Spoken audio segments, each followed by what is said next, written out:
Hello friend, BSF console tradesman में जितने candidate form भरे थे इसमें से बहुत सारे कैंडिडेट की फॉर्म अभी रिजेक्ट हो चुका है और अभी उनका भी कुछ कैंडिडेट की भी रिजेक्ट भी मैसेज आ रहा है और कुछ कैंडिडेट की अप्रूवल भी मैसेज आ रहा है। तो देखिए फ्रेंड, जिन कैंडिडेट की फॉर्म रिजेक्ट हुआ है वो आपका क्यों फॉर्म आपका रिजेक्ट करे हैं उसके बारे में हम जानने वाले हैं और उसके साथ इसमें आपको क्या मिस्टेक है उसके बारे में बात करने वाले हैं। तो देखिए फ्रेंड्स, इस वीडियो को आपको पूरी देख लेना चाहिए क्योंकि इस पर आपका कौन सी मिस्टेक है कि आपका फॉर्म रिजेक्ट हुआ है तो उस बारे में आपको पूरी इन्फॉर्मेशन मालूम चल जाएगी। और उसके साथ मैं आपको बताना चाहता हूँ, इस वीडियो आप एंड तक ही बने रहिए, आपको पूरी इन्फॉर्मेशन मालूम चल जाएगी। और उसके साथ आपका जो फॉर्म रिजेक्ट हुआ है तो उसका कुछ सोल्यूशन हो सकता है नहीं हो सकता है उसके बारे में हमें आगे जानने वाले हैं। तो देखिए फ्रेंड्स, से पहले तो मैं बताना चाहता हूँ, बीएसएफ पर आपका जो वैकेंसी आपका आया था तो अब 2788 वैकेंसी आया था। इसमें 2651 मेल कैंडिडेट की और फीमेल कैंडिडेट की 137 वैकेंसी आया था। और इस नोटिफिकेशन पर एक मेन इंपॉर्टेंट इन्फॉर्मेशन है जो कि जी मैं आपको क्लियर से बताना चाहता हूँ क्योंकि इसी वजह से बहुत सारे कैंडिडेट की भी फॉर्म रिजेक्ट हो रहा है। वीआई नंबर पर जो इन्फॉर्मेशन है मैं आपको पहले पढ़कर बता देना चाहता हूँ और उसके साथ आपको अच्छी तरह से समझा दूंगा।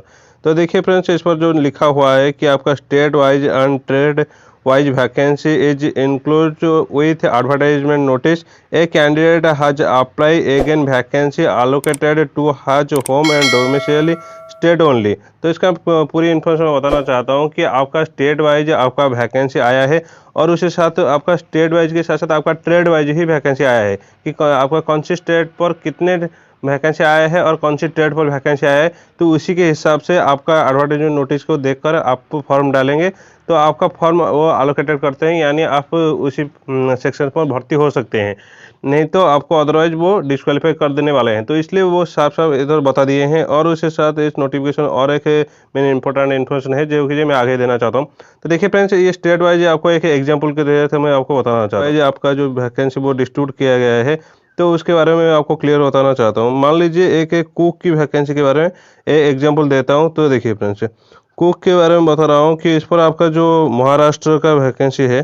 तो मान लीजिए कुक में महाराष्ट्र का जो वैकेंसी है वो 4 वैकेंसी है। ठीक है, तो 4 वैकेंसी है। इस पर आपका जो जनरल यूआर की 2 वैकेंसी और ईडब्ल्यूएस की 1 वैकेंसी और ओबीसी की 1 वैकेंसी है। एससी एसटी पर इस पर वैकेंसी नहीं है, लेकिन एससी एसटी कैंडिडेट जब फॉर्म डालेंगे तो वो जनरल कैटेगरी के अंदर ही वो फॉर्म डाल सकते हैं। मान लीजिए उनका एससी एसटी सर्टिफिकेट देंगे लेकिन उनका जो भर्ती होने वाला है वो जनरल कैंडिडेट के सिलेक्शन ही होने वाला है। जनरल कैंडिडेट के जो सिलेक्शन होने वाला है तो उनका भी एज रिलैक्सेशन जो भी मिलता है इसमें नहीं मिलेगा क्योंकि इसका जो एज रिलेशन है कि 18 से 23 उम्र तक, तो 18 से 23 उम्र की कैंडिडेट ही यूआर की सीट ले सकते हैं। मान लीजिए एक एससी एसटी कैंडिडेट है जिनका एज 25 है लेकिन वो फॉर्म भर दिए हैं तो इसलिए उन कैंडिडेट की फॉर्म रिजेक्ट कर दिया जाएगा क्योंकि वहाँ पर उन ट्रेड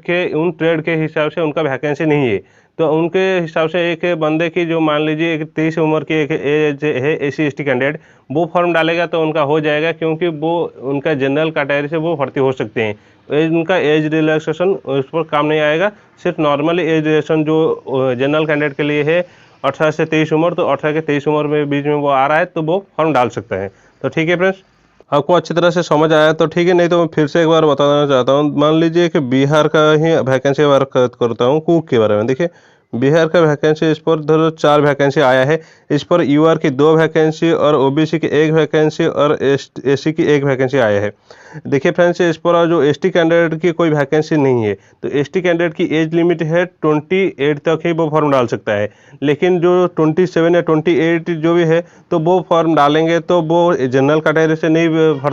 भर्ती हो सकते हैं क्योंकि उनका जनरल की जो एज लिमिट रहती है वो 18 से 23 उम्र की एज लिमिट रहती है। तो इसलिए ये कैंडिडेट भर्ती नहीं हो सकते हैं। लेकिन उनका एज कम है जिन बंदे का, मान लीजिए एक एसटी कैटेगरी है तो उसका 18 से 23 उम्र के बीच आ रहा है तो वो फॉर्म जो डालेगा तो वो जनरल पोस्ट ले सकते हैं। उसके हिसाब से उनका मार्क भी उतना रखना चाहिए, नहीं तो वो सिलेक्शन नहीं पा सकते हैं। लेकिन उनका एज 18 से 23 उम्र से ज़्यादा होगा तो वो फॉर्म नहीं डाल सकते हैं और फॉर्म डाल दिए तो वो रिजेक्ट कर देने वाले हैं। तो ये एक मेन पॉइंट होता है कि आपका फॉर्म रिजेक्ट करने के लिए। और उसके साथ आपका मेन इंपॉर्टेंट और भी है जो कि जो मैं आपको अभी बताने वाला हूँ।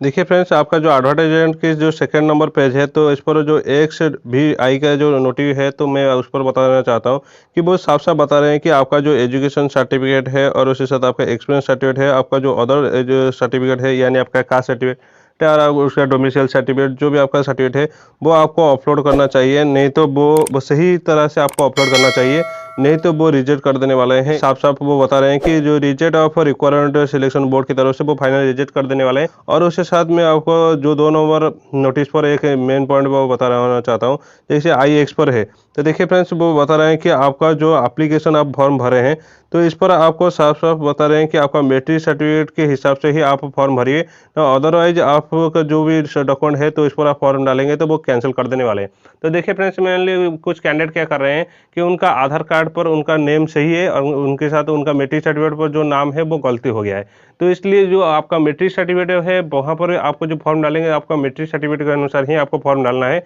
ना कि आपका अदर डॉक्यूमेंट, जैसे कि आपका +2 का कोई डॉक्यूमेंट हो गया या आपका कोई आधार कार्ड पैन कार्ड का डॉक्यूमेंट की जो नेम है वो आप डाल दिए, या कोई डेट ऑफ बर्थ था आपका, जो भी आपका मिस्टेक है। देखिए फ्रेंड्स, आपका मैट्रिक सर्टिफिकेट में जो आपका डेट ऑफ बर्थ है, आपका जो नाम है उसी तरह ही आपको भरना चाहिए, नहीं तो आपको डिस्क्वालीफाई कर देंगे और उसके साथ आपका फॉर्म भी कैंसिल कर देने वाले हैं। तो इसीलिए मेन पॉइंट होता है कि जिन कैंडिडेट के नेम पर या डेट ऑफ बर्थ पर कोई मिस्टेक है तो उनका जो सही है तो वो डाल देते हैं, लेकिन वो क्लियर मालूम होना चाहिए कि उनको कि आपका जो मैट्रिक सर्टिफिकेट पर जो आपका है तो वो ही सही है, और अदरवाइज आपका जो भी आप उनके हिसाब से डालेंगे या पैन कार्ड आधार कार्ड हिसाब से आप डालेंगे तो आपका फॉर्म रिजेक्ट कर देने वाले हैं। तो देखिए फ्रेंड्स, आपका जो एक्सपीरियंस सर्टिफिकेट आप डाले हैं, तो एक्सपीरियंस सर्टिफिकेट बहुत सारे क्या डाले हैं कि नॉर्मली एक एक्सपीरियंस सर्टिफिकेट वो बना लिए हैं, तो इस पर उनका जो सेंटर से वो एक्सपीरियंस सर्टिफिकेट लाए हैं उसका कुछ नाम नहीं है, पता नहीं है, एड्रेस नहीं है, और उसके साथ उनका कोई रेफरेंस नंबर नहीं है, और उनका कोई रजिस्ट्रेशन नंबर नहीं है, और उसके साथ उनका कोई भी डेट इधर मेंशन नहीं हुआ है। तो इस तरह वो एक्सपीरियंस सर्टिफिकेट वो फाइनली रिजेक्ट कर रहे हैं।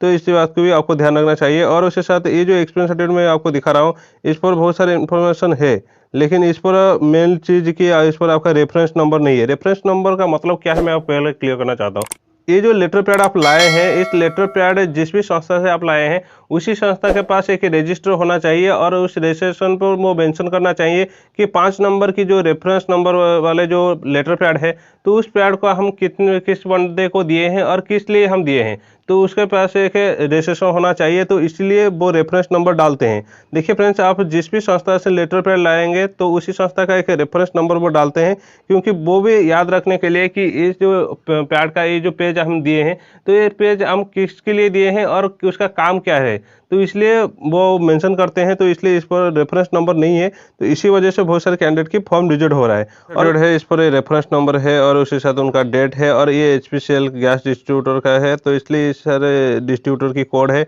एक स्टाम्प है, सिग्नेचर है, सारी इन्फॉर्मेशन इसमें है। तो इस तरह ही एक्सपीरियंस सर्टिफिकेट को एक्सेप्ट करते हैं, नहीं तो ज़्यादातर एक्सपीरियंस सर्टिफिकेट की वजह से भी डिस्क्वालीफाई करते हैं। और उसके साथ मैं आपको बताना चाहता हूँ, बहुत सारे कैंडिडेट की क्या कर रहे हैं कि उन पर जो नेम है तो वो मिस्टेक कर रहे हैं, उनका सर्टिफिकेट पर कोई नाम है और इस पर कोई नेम है, तो इसी वजह से बहुत सारे कैंडिडेट की वो रिजेक्ट कर रहे हैं। और उसके साथ जो एडिशनल इन्फॉर्मेशन वो बताया गया है, एडिशनल इन्फॉर्मेशन पर आपका जो डेट ऑफ बर्थ आपका डाले हैं और उसके साथ आपका मदर नेम और जो फादर नेम आप डाले हैं, आपका मैट्रिक सर्टिफिकेट पर वो ही होना चाहिए, नहीं तो इसी वजह से भी बहुत सारे कैंडिडेट की फॉर्म वो रिजेक्ट कर रहे हैं। और उसके साथ एड्रेस की बात करें तो इस पर आपका जो परमानेंट आपका एड्रेस है और उसके साथ आपका जो डोमिसाइल सर्टिफिकेट है ये सेम होना चाहिए, नहीं तो इसी वजह से भी बहुत सारे कैंडिडेट को वो डिस्क्वालीफाई करते हैं। लेकिन मैं आपको बताना चाहता हूँ, आपका जो प्रेजेंट एड्रेस होता है, प्रेजेंट एड्रेस पर कोई मिस्टेक है तो वो चलेगा, लेकिन आपका जो परमानेंट एड्रेस है और उसके साथ आपका जो डोमिसाइल या रेसिडेंस सर्टिफिकेट के जो एड्रेस भी इधर पका हुआ है तो उसी एड्रेस में होना चाहिए, नहीं तो वो डिस्क्वालीफाई करते हैं। और जो आपका कॉरेस्पॉन्डिंग की जो एड्रेस होता है उस पर कोई मिस्टेक होगा तो चलेगा, कुछ बात नहीं है। और उसके साथ आपका एजुकेशन क्वालिफिकेशन की बात करें तो एजुकेशन क्वालिफिकेशन पर आप जो भी मैट्रिक सर्टिफिकेट है, +2 सर्टिफिकेट और या +3 जो भी क्वालिफिकेशन आप डाले हैं उसी के हिसाब से उनका पूरी इन्फॉर्मेशन डालना होता है, और उसके हिसाब से आपका पूरी सर्टिफिकेट आपको अपलोड करना होता है, नहीं तो वो इसी वजह से भी बहुत सारे कैंडिडेट की रिजेक्ट कर रहे हैं। और वर्क एक्सपीरियंस की बात करें तो वर्क एक्सपीरियंस पर बहुत सारे कैंडिडेट इस पर 9 ही डाल दिए थे, और उसके साथ ये कुछ कैंडिडेट एस डाले थे लेकिन उसका इन्फॉर्मेशन वो नहीं डाले थे, इसी वजह से भी बहुत सारे कैंडिडेट की फॉर्म रिजेक्ट हो रहा है। और उसके साथ मैं आपको बताना चाहता हूँ, जो आपका डॉक्यूमेंट अपलोड करने के सेक्शन है तो इस पर आपको सारे डॉक्यूमेंट सही तरह ही अपलोड करना चाहिए। जैसे कि वो इधर मैट्रिक सर्टिफिकेट है वो मांगे हैं, लेकिन आपको यहाँ पर +2 सर्टिफिकेट डाल दिए हैं या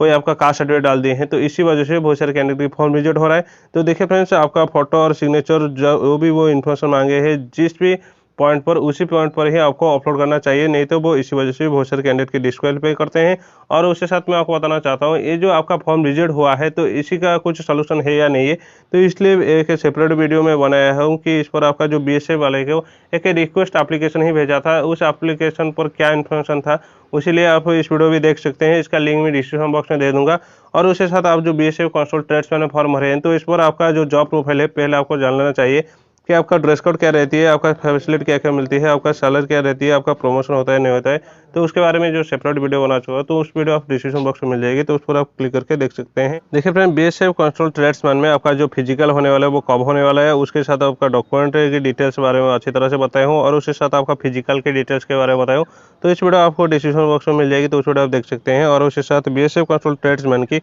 आपका जो स्वीपर ट्रेड है, तो उसका काम क्या रहती है और आपका ट्रेड टेस्ट किस तरह होता है, उसके लिए भी सेपरेट वीडियो बना चुका हूँ, तो इसलिए आपको इस वीडियो देखने के लिए आपको डिस्क्रिप्शन बॉक्स में मिल जाएगी, तो उसमें आप देख सकते हैं। और उसके साथ आप कौन सी ट्रेड पर फॉर्म भरे हैं और कौन सी ट्रेड के बारे में जानना चाहते हैं, जो भी आपका मन में सवाल है वो कमेंट बॉक्स में जरूर बताएगा। और इस वीडियो आप ज़्यादा से ज़्यादा आपके फ्रेंड के साथ शेयर करिए।